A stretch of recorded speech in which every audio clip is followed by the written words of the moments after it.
Thank you so much for joining us today. Welcome to this Inside E&H session where we'll be focusing on pre-health and exercise science. My name is Amanda Bishop and I'm an admissions counselor here at Emory and Henry. We'll have some time at the end of this session today to go over some questions. So if you all think of any throughout the session, please feel free and type them into the chat box below and we'll make sure that we get to those. For now, I'd like to turn it over to Dr. Barfield.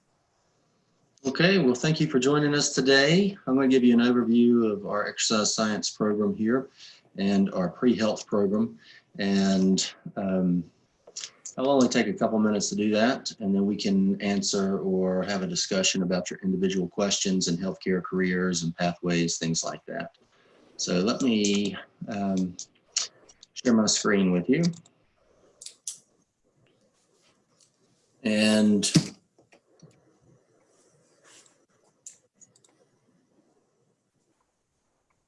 both exercise science and pre-health are designed primarily for healthcare careers and making sure students are ready to pursue specific healthcare careers.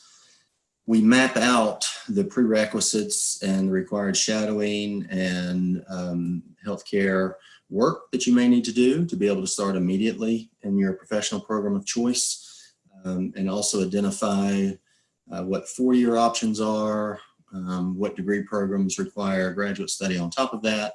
But we have it mapped out, I think, really well. So students have a lot of ownership in terms of exposure to different opportunities and really knowledge about how to enter different professions and the timeline at which you need to complete certain things to enter certain professions.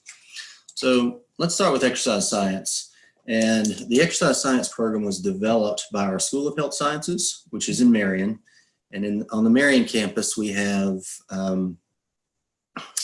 counseling, which we've just added. We have physical therapy, occupational therapy, and physician assistant.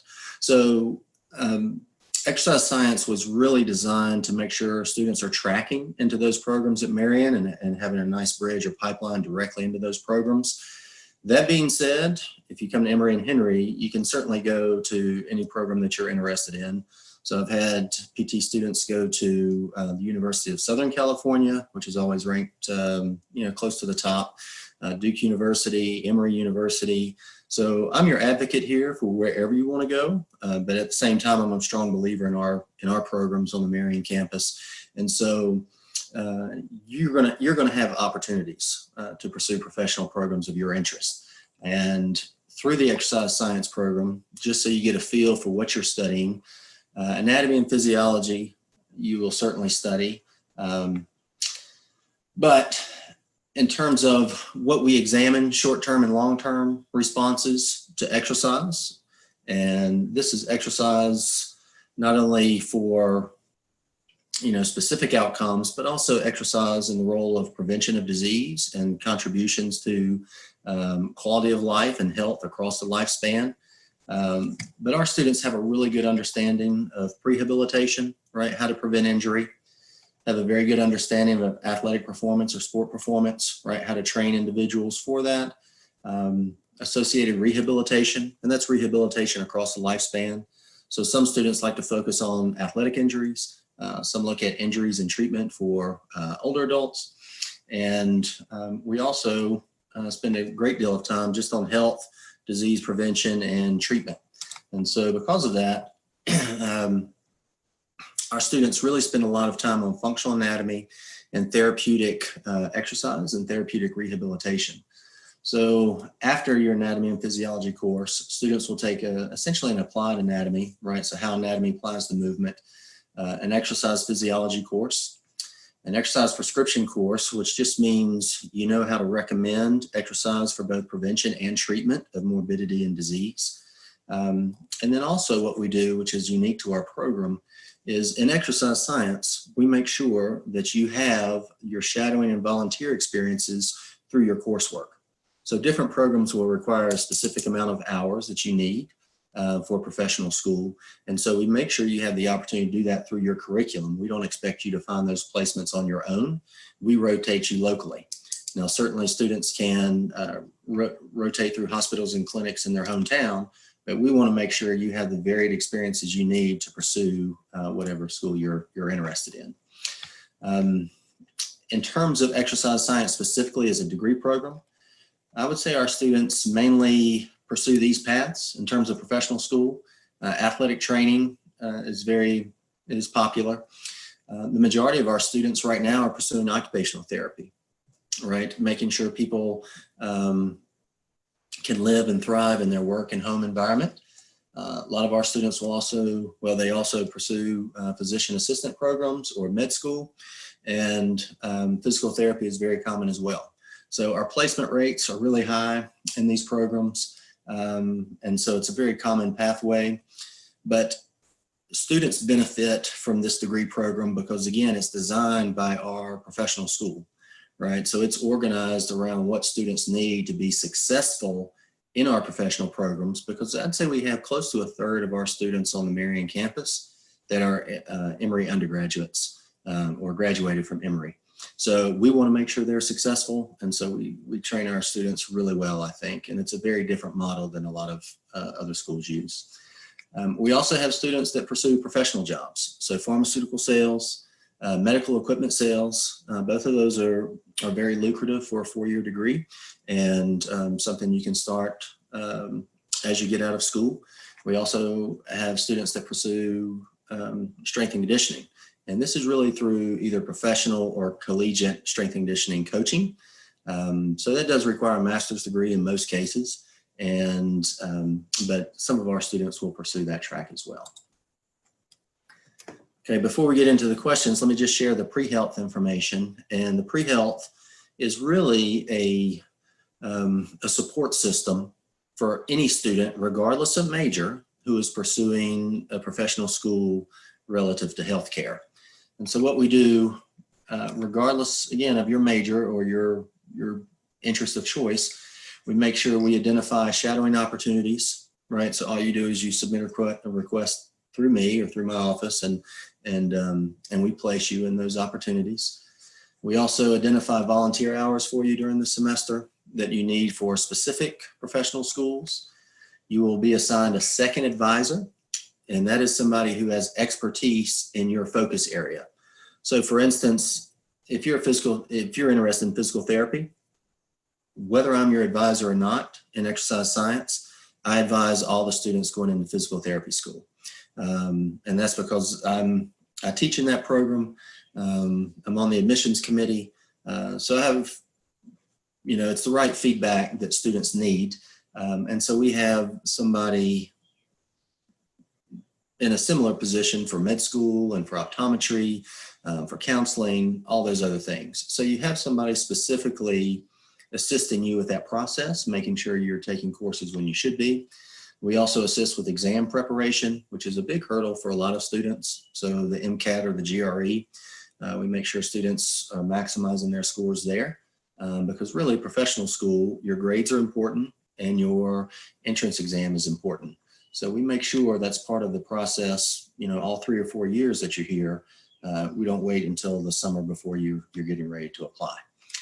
And PreHealth is open to anybody. And what I would encourage you to recognize now is that you can choose any major and go to a professional school, whether it's med school, whether it's PT school, OT school. Your major is not what is important. What is important is that you are taking the correct prerequisite classes. Right. And so that's why we have this support system to make sure you're doing that, but you can still explore a major that you find meaningful at the undergraduate level.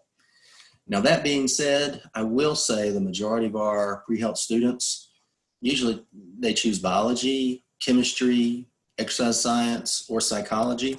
I would say those are the 4 most common majors among our PreHealth students. But that being said, if you want to major in history, fantastic, because you can still make sure you're on track to a professional school by being in a PreHealth club or being a PreHealth member. But that's just kind of the dynamic that we have here. But I want to make sure you understand as a student, there's no advantage or disadvantage to a particular major. What's important is that you're engaged in your major and you're doing well and you have a good GPA. So all of our alumni who are practicing professionals, they come back and they say the same thing over and over and over. No professional school looks at a major and goes, ooh, well, that's an interesting major. We better take this person.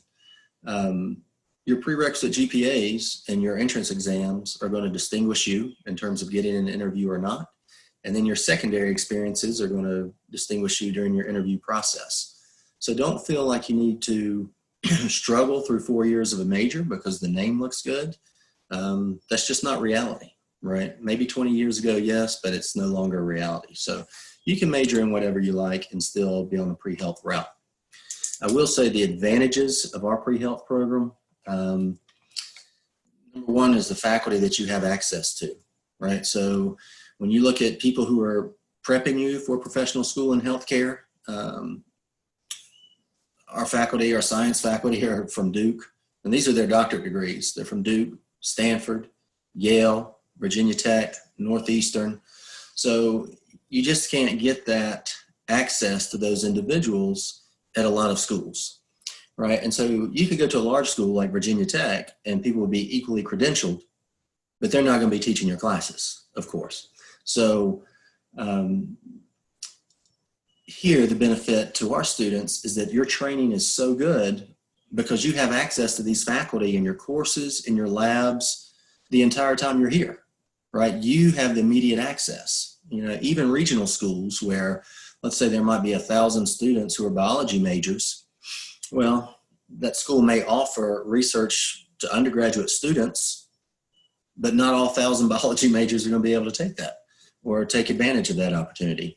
But here you can. And so it's a very special opportunity here. And I mean, you cannot miss, if you are a disciplined student, you just can't miss your training here, right? It's just too good. The access that you have is too good. Also, we have a number of articulation agreements. So we just had a student, he just submitted his materials for med school as part of an early application program as a sophomore. And so we have right now more guaranteed interviews for med school than we have students able to fill them, right? And so when you think about med school, and I mean, 10,000 applicants is, you know, not atypical.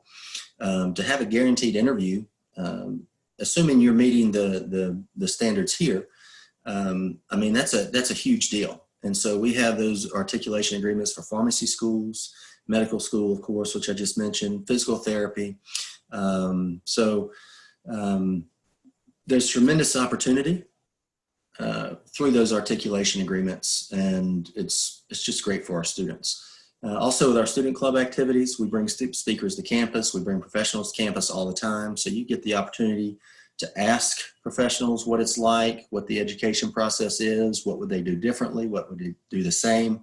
And a lot of times these professionals they're either in the community practicing or they're our alumni because they love to come back. So we just had a neurologist last month talk to our students, and she does telehealth, right? So she screens people to see if they need to be referred to surgery or not, but she does telehealth through the emergency room, and she makes the call whether the person goes to surgery or not. And so to be able to get feedback from her is, you know, it's fantastic. So the last thing I want to say is that if you're thinking about a healthcare career, you know, right now you're thinking about, I want to get into professional school, but I want you to start thinking, or our students start to think, how do I thrive in professional school, right? And that's where your training becomes so essential, because what a lot of, you know, students and parents don't think about is it's just because somebody gets into professional school doesn't mean they make it, right? And I can attest to that. Anybody in a professional program can attest to that. So you need to make sure you're successful. And so having said that, what I want to say is your prerequisite classes matter. You need mastery understanding of those prerequisite concepts, right? And so even if you've had a lot of dual enrollment credit, that's great. But don't be afraid to take those courses again to maximize your mastery, because when it matters is when you're in professional school, right? Your grade as a junior or senior in high school doesn't matter when you're in med school. What matters is the mastery of that content. So coming in with a lot of dual enrollment credit is great because it puts you ahead of the curve. You don't have to take as many classes to graduate. but don't feel like you need to not retake courses if you want some extra practice, right? And also along those same lines, even if you can finish early, right? There's no advantage to starting med school as a 20-year-old, right? You need some life experience, you need some maturity. So undergraduate degrees, don't feel like you need to rush through them. If you want to take 3 years, fine. If you want to take 4 years, fine, because that's only going to prep you for professional school. And when you think about the ages when people typically start professional school, 25, 26, 27, you know, finishing college in a year and a half is not wise in the long run in terms of healthcare. So with that, I will stop. And we'll go to questions. All right, students, if you have any, please feel free and type those into the chat box while I'm waiting on a couple of those. I do have some that I've prepared ahead of time. So number one, what internship or study abroad opportunities are there through the pre-health and exercise science departments? Yeah, well, study abroad's a little unusual now, but I would say everybody at Emory has really good study abroad opportunities. So we, before this past year, have looked into several opportunities that are mainly healthcare mission specific. And so I expect those to return once international travel resumes at a regular level. In terms of internships, internships are really not a priority for students who are going into healthcare careers or professional school. What you need is the shadowing hours. And so that's what we focus on here. And again, if you're a member of the PreHealth Club, you can request that request a placement. And what I encourage people to do is shadow different professions to make sure you're dialed in on the right one. And so we can do that for you. We can, have you shadow with an OT or a PT or an AT if you're not sure what those differences are. You can shadow with a DO as opposed to an MD, so, it's good to try to get that feel out before you're all in committed, because professional school can be expensive. And so you want to have a crystal clear commitment before you start that program. So I encourage students to start shadowing early, and you can start shadowing your first semester on campus if you like. Okay, thank you very much. I do have a question from Skylar. How does playing sports in college affect your time in the pre-health department? Yeah, you just have to be structured. So it's not a problem. You can be, you can participate on a varsity team. We have a course, it's called Intro to Healthcare Professions, and we offer that both fall and spring. And so what I typically do is, if you're a fall athlete, I have you take that course in the spring, because it's usually in the evening where physicians can come in. And it's the same thing with shadowing. You may not be able to shadow during your varsity, let's say a fall season, but we can identify proactively your opportunities for spring and summer, or maybe winter.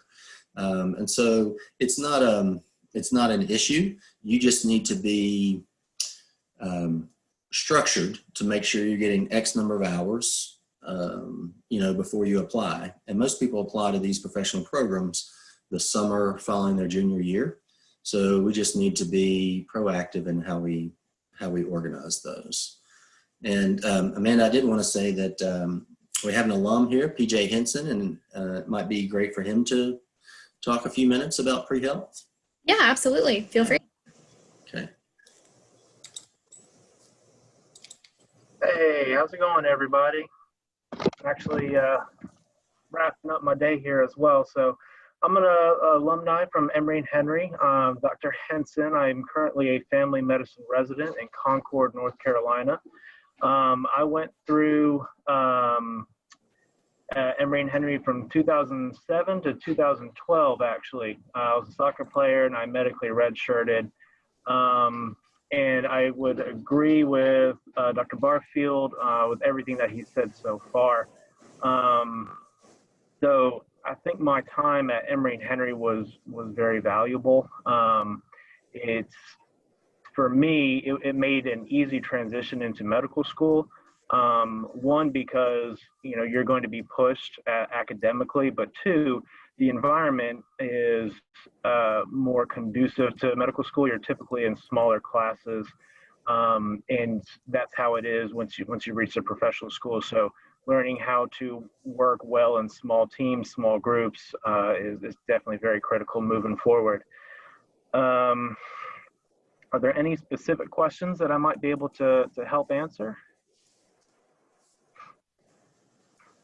And so we've got a good question from Annalise, which we'll come back to, but I'd love for prospective students to be able to ask somebody who's been through that process and through the healthcare, who's currently in the healthcare field, about what it's like.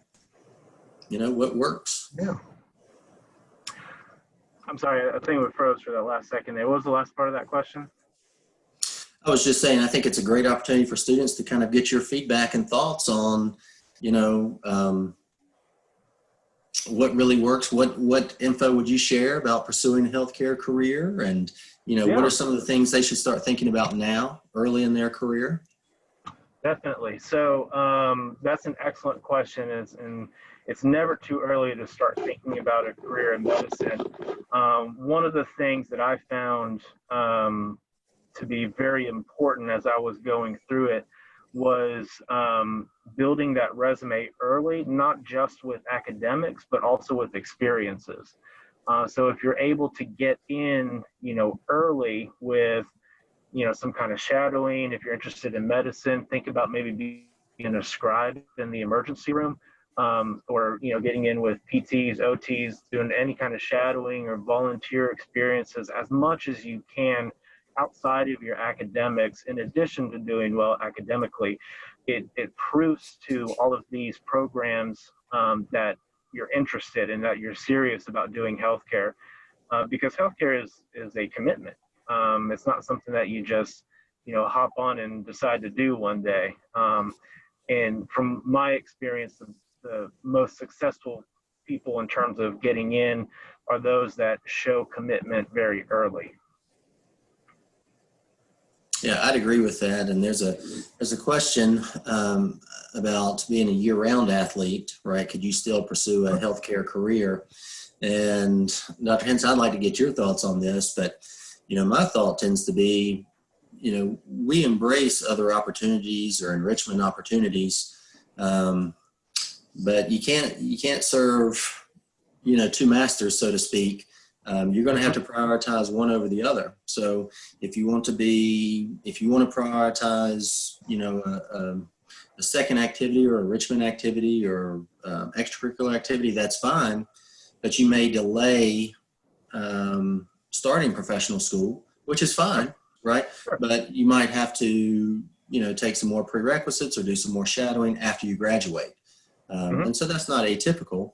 But at some point, you're going to have to decide when you want to commit to healthcare, because it does have to be a priority. What would you say to that?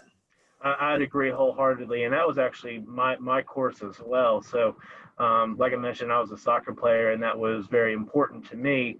And it really set me apart from a lot of other applicants, being an athlete and showing the dedication to that, in addition to working, so hard and diligently to get into professional school or medical school.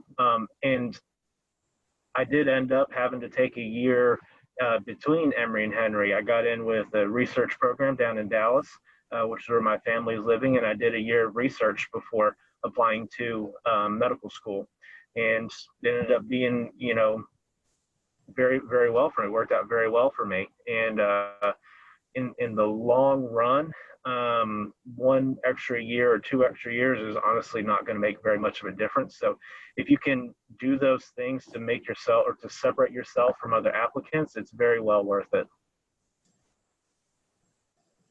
Yeah. Okay. All right. Let's see here. Some more questions. Will advisors help you with your resumes and internships, study sessions? Yeah, resumes. We've got a career center on campus, which is great, and it's just been funded. We're actually adding new career coaches. Internships, again, they're less important to healthcare workers, but for people who are pursuing exercise science or strength and conditioning, we can we'll set those up for you. And study sessions, I will say that the teams here at Emory do a pretty good job of making sure student athletes have study halls.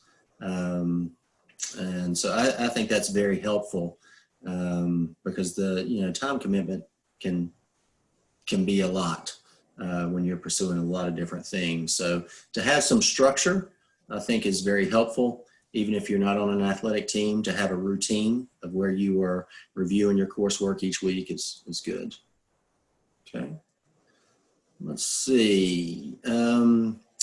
So there's a question about the nursing program, and yeah, our site visit hasn't been completed yet, and so it was scheduled for June. I don't know when it's been rescheduled to. But I can refer you to our Director of Nursing Program. Amanda, if you could provide that contact information for Dr. Farmer, she'll be able to answer questions about that specifically. And here's one, Dr. Henson. Did you start Emory and Henry knowing what you wanted to do, or how did you figure out what your passion was? That's a great question.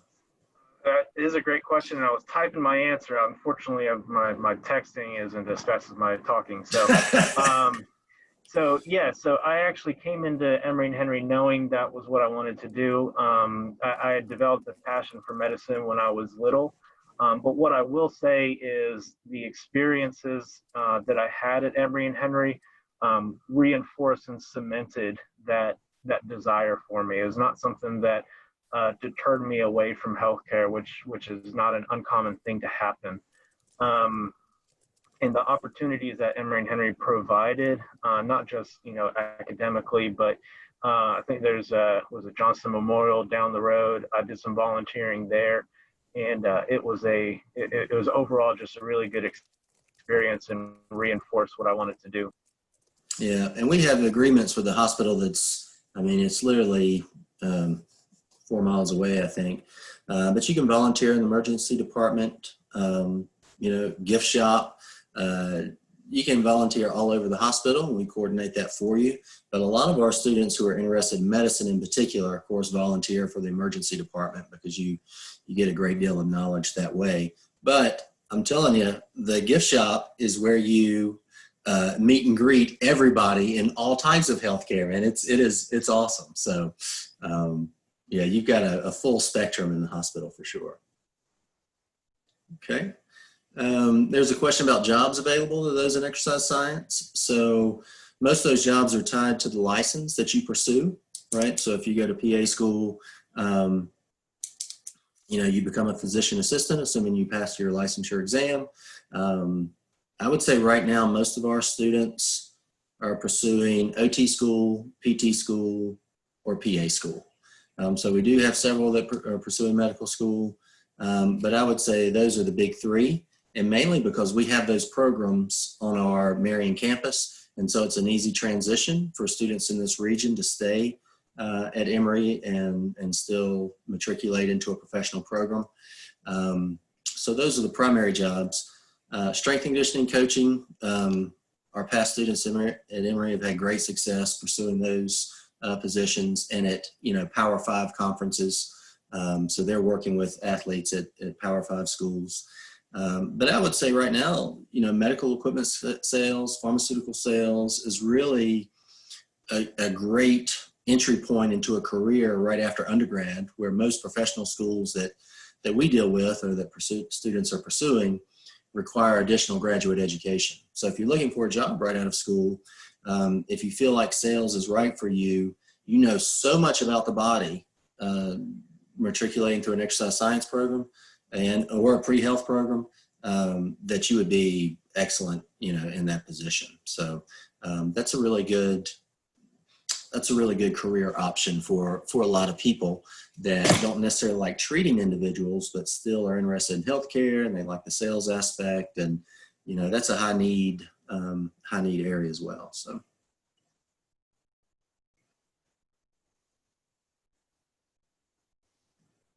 All right, what else do we have?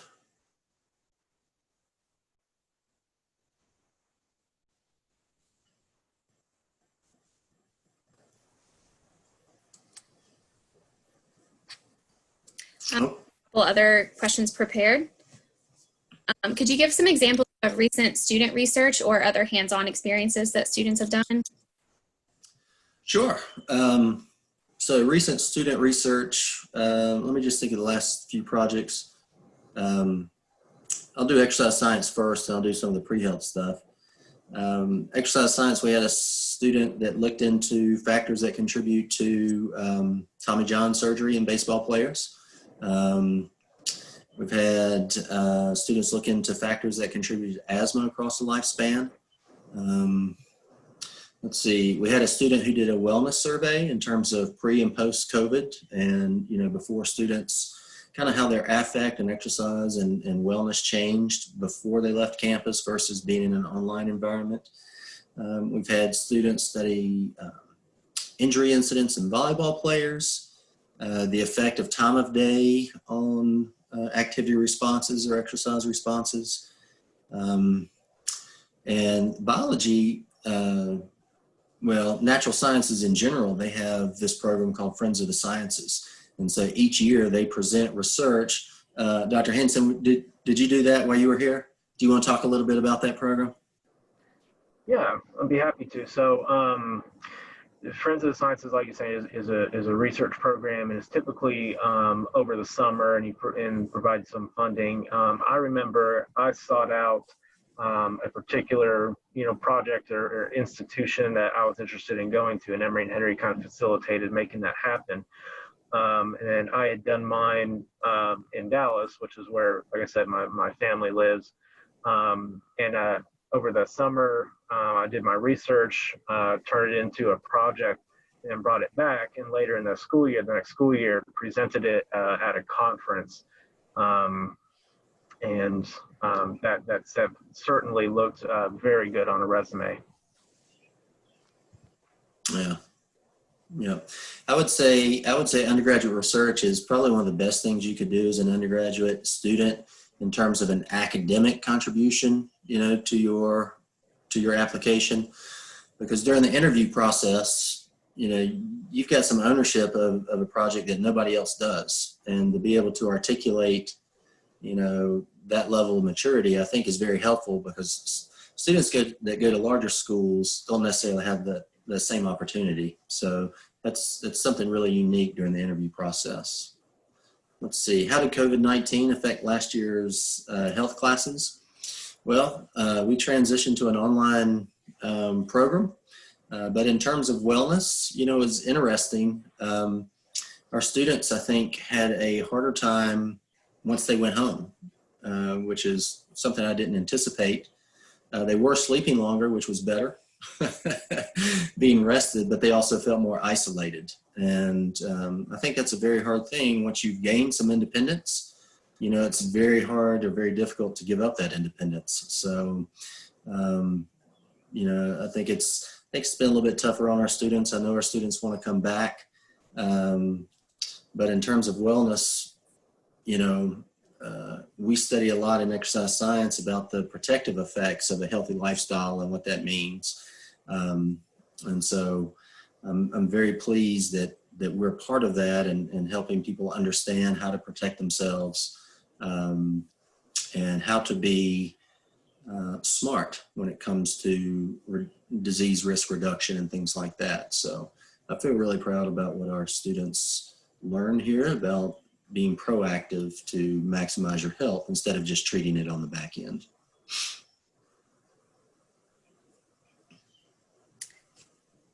Do many students in exercise science or pre-health have a minor? And if so, what are some common examples?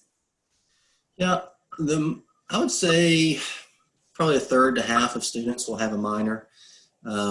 Foreign language is pretty popular, especially Spanish right now, because that's valued to have that skill set to be able to communicate in Spanish is a valuable skill set right now. So I would say, maybe a third of our students who have a minor will choose the language option. what I would say is there's no particular advantage in having a minor, other than it exposes you to something that you enjoy and that you like. So I'm sure Dr. Henson would agree with this, but take advantage of what you can while you're here. Study what you like, and if you want to do a minor, do a minor. But don't pursue a minor because you think it makes you look like a better candidate, because that's not how professional schools evaluate applicants. So if it's a burden, don't do it. But if you want to, if you're interested in this secondary area, you want to be more fluent in Spanish, I'm all for it. That's fantastic.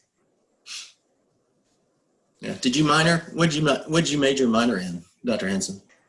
So I'm going to reveal my age a little bit here, because back when I was going to Emory-Henry, we didn't have kind of this pre-health program or exercise sciences or anything like that.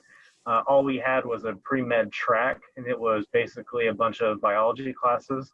And I think by default, you ended up with a chemistry minor. And so that's how I went through my first 4 years, and then I had an injury in soccer and came back for a 5th year. So I ended up just getting a second major in chemistry. Yeah. Yeah. Let's see. In addition to research opportunities, is there a mentor program for our students? We are exploring that actually through a diversity initiative through our School of Health Sciences, in terms of having some mentoring from professional school students with our undergraduate students. So we started working on that in the spring. That's been disrupted, but I expect that to be back in the fall. And so even though it started as a diversity initiative, I think it's going to be general exposure to all of our students who are interested in pre-health. All students will have that opportunity. And I would say the mentoring aspect really comes from your second faculty member, right? So Dr. Chris Qualls is our professor right now who mentors really students who want to go into medicine. And so when you meet with him each semester, you have the opportunity to have some dialogue and back and forth. Is this really right for me? What should I be doing? So you're going to get some professional mentoring from your second faculty member in pre-health or in exercise science. And that's one of the advantages, I think, of being an active pre-health club member, because you do get that mentorship in addition. So are any ROTC students in the exercise program? Not right now, but it's a good option for students who are in ROTC, because you understand a lot about the effects of what you're doing. And then also different military branches have different scholarship opportunities for professional school as well. And that is a high need area. And whether it's medicine, whether it's PT or nursing, the scholarship offers are different depending on your degree program in terms of what they'll either pay in advance or pay in reimbursement. But we actually have the Army come in and they talk about their scholarships once a year during a suturing clinic for our pre-health students. So ROTC is just beginning here, just started last year. So I think it's a good choice. Could you talk about acceptance rates to medical school and other graduate level programs? Yeah, so acceptance rates, I haven't checked them recently. I think the last time we looked at that, it was over 90% of those who apply are accepted into medical school. And now that being said, that doesn't mean we have 50 students a year applying to medical school. But as I said before, the training is really good. So the acceptance rate is pretty high. And for OT, they don't necessarily, their application service doesn't necessarily track it like other professions. For PT, we're always above 75%. Usually 100% of students are accepted in a PT school. But we're always twice the national average, which is about 42%. And we're always one of the highest placement rates in the Commonwealth of Virginia. And I would say PTs, we probably have, 5 to 10 per year go to PT school. So it depends on the year, but really high placement rates. We also have the early assurance program for our PT program on the Marion campus. So you can actually apply. And if you have an 1150, I think, or a 25 ACT, you can submit an application and you can not guarantee your seat, but essentially you're preliminarily admitted into the DPT program, and you have to maintain your GPA and your service hours, but otherwise you have a seat that's held for you here, and which is a nice advantage. And the school caps that at 10. So we can only accept 10 students through that program. So I would apply sooner rather than later for that. I think the cutoff is in February. But think about, 42% as being the upper limit on acceptance rate, and you come in to college having a seat already reserved. That's incredible. So if you feel like physical therapy is right for you, I would pursue it. It doesn't mean you're locked in to Emory or you're locked into that profession, but it's nice to have a seat reserved if you if you think you're headed in that direction. Yeah, thank you. Mm-hmm. What is your favorite class to teach? And Dr. Henson, what was your favorite class that you took while you were at Emory and Henry? Ooh, oh man, that's great. To be honest, I think I really like the intro to exercise science class the best, because we go over different morbidities and really the benefits and the myths about exercise in terms of a healthy lifestyle. So we don't just focus on exercise all the time, but we really do talk about proactive behaviors to live a good life and to be independent for as long as you can and to maximize your health over the lifespan.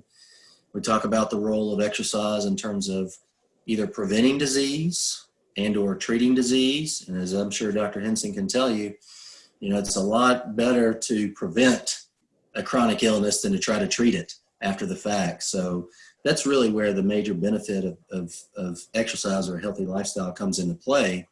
You really reduce your risk of getting diabetes or hypertension, things like that. And that's a much better route than having to treat it after the fact. But Dr. Henson, I'd love to hear your thoughts on your favorite class.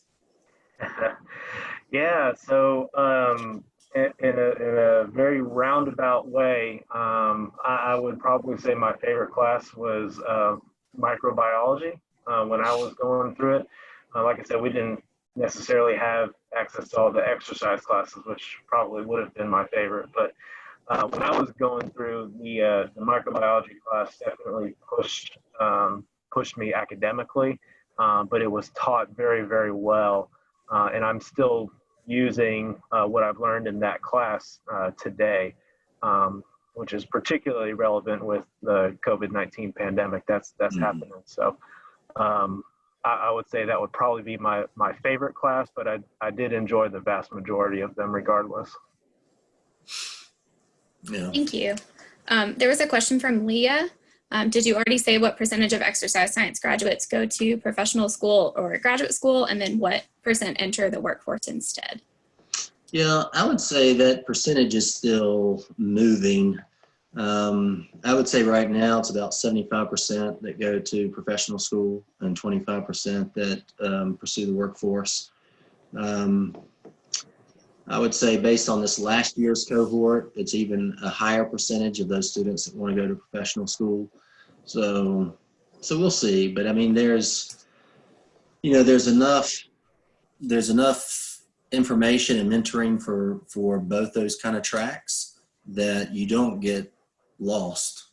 There are very specific courses that people that are pursuing the professional field will take that the professional school students won't, and vice versa. So, but I would say most of our students right now are using it as a pipeline to professional school. Okay, I have one more from my list, but if any others come through, we'll definitely try and get to those as well. But what is one of your favorite things about Emory and Henry College, or one thing that you love the most? Dr. Henson, you want to go first?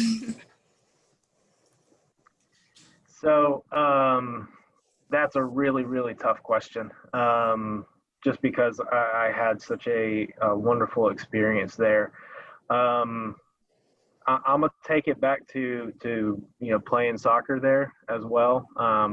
My story is a bit on the longer side how I ended up there, but I think it was probably the best place for me to end up, not just at the time, but for me moving forward. And playing soccer there was a big part of that story for me. So having that camaraderie and learning all the skills and discipline and time management and all the inherent core values that come with being a student athlete definitely set me up for success. And that's something that I look back very fondly on. Yeah, I think I'd like to piggyback on that comment as one of my favorite things. I really like how Emory allows you to explore all your interests. So a lot of students are very serious about athletics, and that's fine, because you can be successful in your athletic, initiatives and your academic initiatives. Obviously, Dr. Henson is a perfect example. But we have students here that participate in esports and equestrian and